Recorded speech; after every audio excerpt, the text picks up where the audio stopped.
नमस्कार, स्वागत करती हूँ आप सभी का अपने उत्तराखंड बुलेटिन में। आपके साथ मैं हूँ अमीषा यादव। चलिए शुरू करते हैं खबरों का सिलसिला। नरेंद्र मोदी के कुशल नेतृत्व में केंद्रीय वित्त मंत्री निर्मला सीतारमण ने देश के विकास को प्राथमिकता में रखते हुए आम बजट पेश किया, जिस पर मुख्यमंत्री पुष्कर सिंह धामी ने सचिवालय में प्रेस वार्ता करते हुए बताया कि भारत के समग्र विकास को सुनिश्चित करने वाला यह सर्वस्पर्शी बजट है। साथ ही इस बजट में युवाओं, अन्नदाता, किसानों, मातृशक्ति, विद्यार्थियों के साथ ही सभी वर्गों के हितों की पूर्ति करने के साथ ही प्रधानमंत्री के विजन विकसित भारत 2047 को सार्थकता प्रदान करने में यह बजट काफी सहायक होगा। साथ ही कहा कि प्रधानमंत्री के सशक्त नेतृत्व में आने वाले 5 साल राष्ट्र के विकास को नई गति देंगे।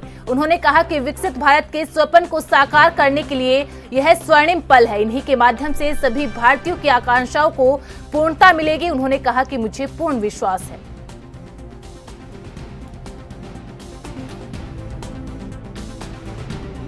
जितनी हमारी संख्या है, हमारी जनसंख्या से कई गुना ज्यादा, लगभग 8 गुना ज्यादा हमको देश भर से आने वाले, चाहे वो कांवड़ यात्री हों, चाहे चार धाम यात्री हों, या अन्य अन्य देव स्थानों पर आने वाले यात्री हों, श्रद्धालु हों, पर्यटक हों, उन सब की एक तरह से व्यवस्था यहाँ हमको सुनिश्चित करनी पड़ती है।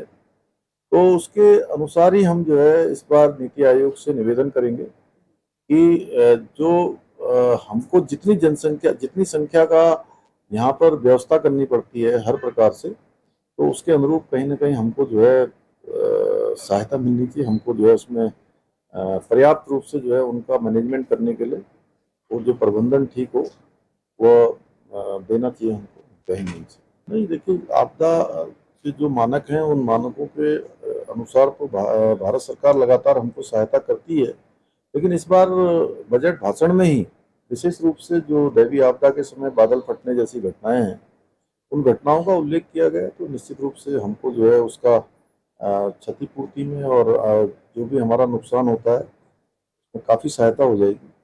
राहत पैकेज का मिलना कितनी बड़ी राहत है? नहीं, भारत सरकार से लगातार हमको आपदा के मद में हमेशा राहत दी जाती है और उसमें हमको पर्याप्त मात्रा में केंद्र की सहायता मिलती है और वो जारी रहेगी। माननीय प्रधानमंत्री जी का हमारे राज्य से विशेष लगाव है, उनके हृदय में उत्तराखंड बसता है और हमेशा उत्तराखंड के लिए वो बढ़ चढ़कर हमारी सहायता करते हैं। देखिए, बहुत सारे जो विषय हैं जो हमारे राज्य के लिए बहुत ज़रूरी हैं, उसमें इस बजट में उसका प्रावधान किया गया है। चाहे वो हमारे आदिवासी जनजाति क्षेत्रों में उनके विकास की योजनाएं हैं, उनके समग्र उत्थान की योजना है, उस योजना में स्थान दिया गया है। क्योंकि नीति आयोग भारत सरकार का एक विकास को तय करने के लिए, विकास का योजन करने के लिए एक प्रमुख हमारा केंद्र है। तो वहाँ पर हम एक पहले से भी हमने प्रस्ताव दिए हुए हैं और इस बार अभी थोड़ी देर पहले हमने यहाँ बैठक करी है। अल्मोड़ा जिले में लगभग 4.5 करोड़ से बना हेमती नंदन बहुगुणा स्पोर्ट्स स्टेडियम का खेल मंत्री रेखा आर्य ने लोकार्पण किया। इस दौरान खेल मंत्री ने खेल मैदान का निरीक्षण भी किया। इस मैदान जनपद का बहुआयामी और बहुउपयोगी पहला खेल मैदान है, जिसमें रात्रि में भी खेल प्रतियोगिताओं का आयोजन किया जाएगा। इस दौरान खेल मंत्री रेखा आर्य ने कहा कि हेमंत नंदन बहुगुणा स्पोर्ट्स स्टेडियम का जीर्णोद्धार हो जाने से यहाँ की खेल प्रतिभाओं को आगे बढ़ने का अवसर मिलेगा। साथ ही युवा प्रतिभा निखरकर सामने आएंगी। वहीं उन्होंने कहा कि प्रदेश में लंबे समय से गर्ल्स स्पोर्ट्स कॉलेज की मांग को देखते हुए प्रदेश के मुख्यमंत्री द्वारा जनपद चंपावत के लोहा घाट में गर्ल्स स्पोर्ट्स कॉलेज का निर्माण कराए जाने की तैयारी की जा रही है।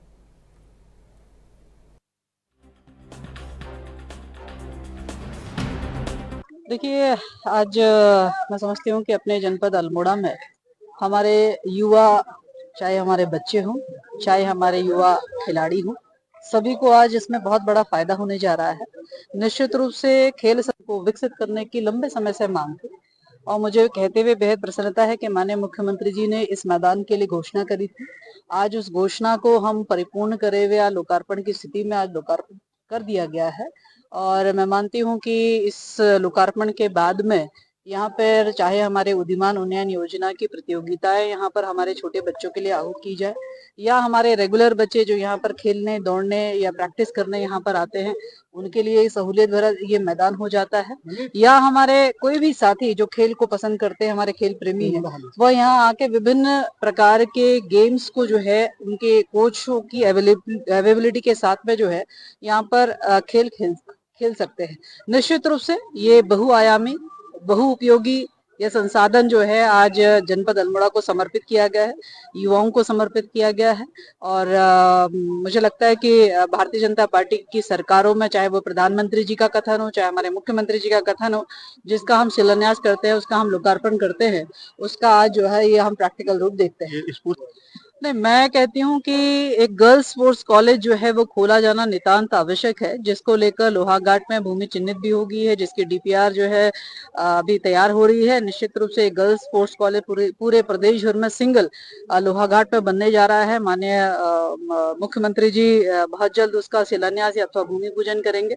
तो ये अपने आप में बालिकाओं के लिए एक बड़ी उपलब्धि खेल के क्षेत्र में होगी, जो कि लंबे समय से मांग भी थी, जरूरत भी थी, और आने वाले समय के हिसाब से जिस प्रकार से खेल को केंद्रित करते हुए जिस प्रकार से माननीय मुख्यमंत्री जी का युवाओं के लिए संदेश है, तो आने वाले समय में जो है खेल जो है, चाहे वो बालिका हो चाहे वो बालक हो, उसके लिए करियर होने जा रहा है। तो खास बात और बता रहे हैं कि यह मैदान अपनी जगह पे, जहाँ पर बहुत सारी सुविधाएं यहाँ पे, चाहे दर्शक दीर्घा से लेके ड्रेनेज से लेके स्प्रिंकल से लेकर यहाँ सुविधाएं बड़ी हैं। इसके साथ साथ में एक सुविधा जो अपेक्षित थी कि अब ये मैदान केवल दिन भर के लिए अवेलेबल नहीं है, अभी तो रात में भी जो है यहाँ पे, चूंकि लाइट्स वगैरह जो नाइट की लाइट्स की हमें रिक्वायरमेंट रहती थी, जिसकी डिमांड थी, जिसकी घोषणा की गई थी, आज वह भी जो है लोकार्पित हो गई है।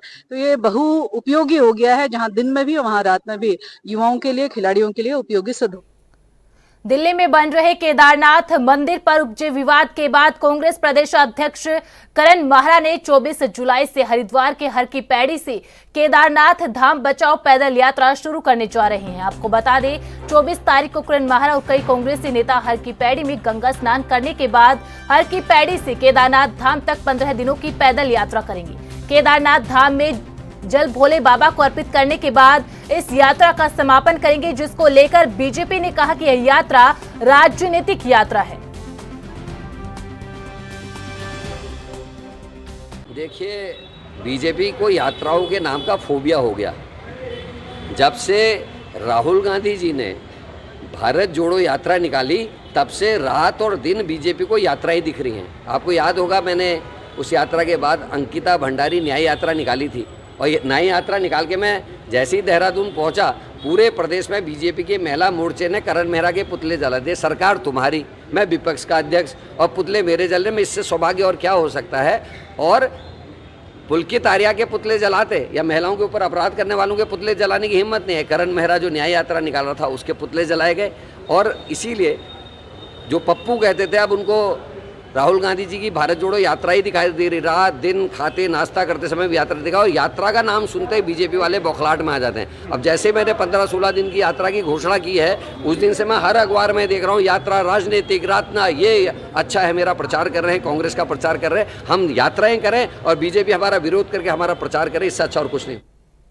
उत्तराखंड कांग्रेस की मुख्य प्रदेश प्रवक्ता गरिमा महारा दसोनी ने सैन्य धाम को लेकर सरकार पर जुबानी हमला बोला है। कांग्रेस प्रवक्ता ने कहा कि 48 करोड़ में बनने वाला सैन्य धाम आज 100 करोड़ की लागत में भी नहीं बन पाया है। जिस विभाग के पास सैन्य धाम को बनाने का कार्य है, वह 2 साल में सैन्य धाम तो नहीं बना पाया, लेकिन प्रोजेक्ट की लागत को 48 करोड़ से बढ़ाकर 100 करोड़ जरूर कर दिया है। सरकार को इस मामले की गंभीरता को देखते हुए इस पूरे मामले की जांच करानी चाहिए और दोषियों के खिलाफ कार्रवाई करनी चाहिए। धाम शब्द एक बहुत ही ग्रेविटी वाला शब्द है, बहुत ही ज़्यादा महत्व वाला शब्द है, क्योंकि सीधे सीधे अध्यात्म से और आस्थाओं से जुड़ा हुआ शब्द है। प्रधानमंत्री मोदी यहाँ आए और उत्तराखंड को सैन्य प्रधान प्रदेश देखते हुए, जानते हुए, उन्होंने शहीदों की याद में बनने वाले शौर्य स्थल को, स्मारक को सैन्य धाम यानी 5वां धाम उत्तराखंड का उसका नाम दे दिया। हमने स्वागत किया, क्योंकि शहीदों का वाकई बहुत बलिदान है इस देश के लिए, तो उन बलिदानियों के नाम पर सैन्य धाम बनने का हमने स्वागत किया। लेकिन आज अब 2 साल बीत जाने के बाद कुछ हमारे पास संज्ञान में कुछ तथ्य आए हैं, आरटीआई के माध्यम से कुछ दस्तावेज आए हैं जिनसे पता चल रहा है कि ये पूरी की पूरी योजना भ्रष्टाचार की भेंट चढ़ गई है। इसमें बड़ा खिलवाड़ हुआ है, इसमें पैसों का गबन हुआ है विभागीय अधिकारियों के द्वारा। नंबर 1 इसकी ग्लोबल टेंडरिंग होनी चाहिए थी, ई टेंडरिंग हुई। नंबर 2 एक रविंद्र कुमार नाम का एई है, एक्सियन है पेयजल निगम का, जो पहले विकास नगर था, फिर देहरादून आया विकास निगम में, उसके बाद वो खेल विभाग में जाता है, लेकिन हर जगह सैन्य धाम उसके पीछे पीछे चलता है और वो अपने चहेते एई और जेईओ को अपने साथ लेकर चलता है।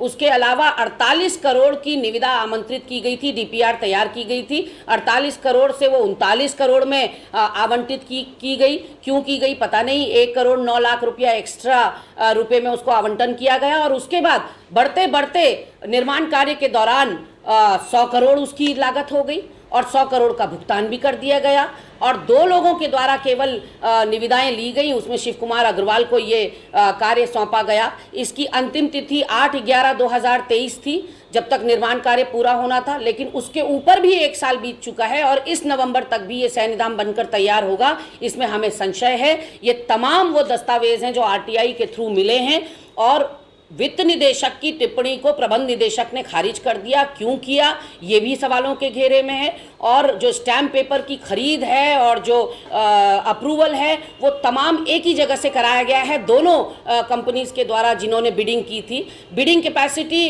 55 लाख होने के बावजूद 100 करोड़ का काम शिव कुमार अग्रवाल कर रहे हैं। क्यों कर रहे हैं? डिज़ाइन के अनुरूप, ड्राइंग के अनुरूप सैन्य धाम नहीं बन रहा है। किसके इशारे पे ये तमाम तब्दीलियां की गई हैं, चेंजेस किए गए हैं? तो राज्य सरकार से बस हमारा सवाल ये है कि क्या अब शहीद भी नहीं बख्शे जाएंगे भ्रष्टाचार से? क्या अब शहीदों के नाम पर भी राजनीति होगी, शहीदों के नाम पर भी गड़बड़ झाला होगा? और ये बहुत गंभीर विषय है क्योंकि लोगों की जो है भावनाएं इससे आहत होंगी। हर परिवार में यहाँ उत्तराखंड में एक ना एक कोई सैन्य पृष्ठभूमि से है और ऐसे में आप शहीद भूमि के साथ सैन्य धाम जो पुरकुल में बन रहा है उसके साथ इस तरह का फर्जीवाड़ा कर रहे हैं, वो कतई बर्दाश्त नहीं किया जाएगा। राज्य सरकार अगर इन आरोपों को खंडन करना चाहती है तो वो बात रखें, अगर आरोपों में वक्त है एक छोटे से ब्रेक का। ब्रेक के बाद होंगी कुछ और खबरें। आप बने रहे एएनबी न्यूज के साथ।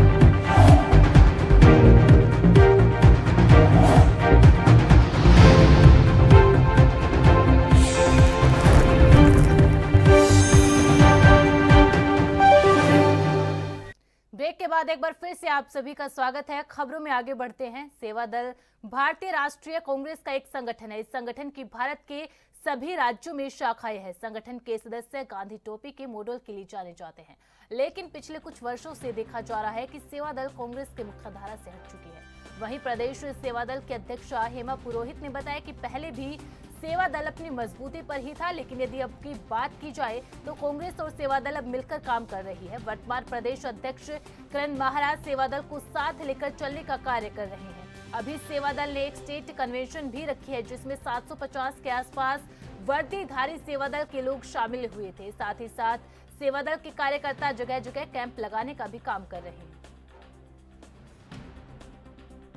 पिछले दिनों की हम बात में न जाएं, पिछले दिनों क्या हुआ पूरी बात बिसराएं और हम आगे का रुख लें तो आने वाले टाइम बहुत अच्छा होगा। जो अध्यक्ष जी हैं करण महाराज जी हैं या लालजी देसाई जी हैं हमारे राष्ट्रीय अध्यक्ष, वो बहुत महत्व दे रहे हैं सेवा दल को। इससे पूर्व प्रदेश अध्यक्ष ने भी अच्छा महत्व दिया था, अच्छा काम सेवा दल ने भी किया था। अभी स्टेट कन्वेंशन ने भी सेवा दल ने कराया था पिछले अक्टूबर में, जिसमें 750 की स्ट्रेंथ थी। सेवा दल के वर्दी वाले 750 लोग वहाँ पर उपस्थित थे और स्टेट ट्रेनिंग कैंप भी मेरे द्वारा लगाया गया है।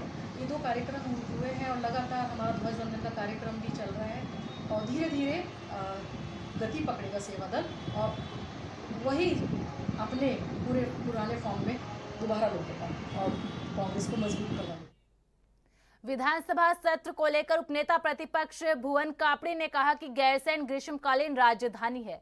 गर्मी का सत्र गैरसैंण में नहीं हो पाया, लेकिन मानसून सत्र गैरसैंण में होना चाहिए। भुवन कापड़ी ने कहा कि अधिकारी नेता पहाड़ जाएंगे तो वहां रह रहे लोगों को रही परेशानी और विषम परिस्थितियों के बारे में जानकारी मिलेगी। भुवन कापड़ी ने कहा अधिकारी गैरसैंण जाते ही वहां से वापस आने की सोचते हैं, इसलिए सत्र को लंबा चलाना चाहिए ताकि अधिकारी और नेतागण वहां रह रहे लोगों की समस्याओं को समझ सके और उन समस्याओं का समाधान किया जा सके, पहाड़ के विकास को भी आगे बढ़ाया जा सके।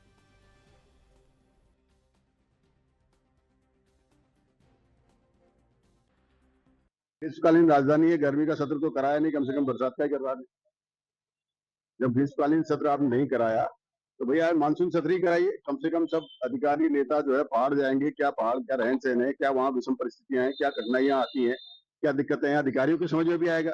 और सत्र को लंबा चलाना चाहिए ताकि 7 दिन रहकर लोग ये समझ सकें कि कठिनाइयां क्या है। अधिकारी जाते ही वहां से भागने की सोचते हैं, नेता जाते तो है वहां जब रहेंगे अधिकारी तो समझेंगे क्या विषम परिस्थितियां हैं, तो उस हिसाब से आगे के विकास कार्यों को डिजाइन करेंगे और पहाड़ को फायदा देंगे।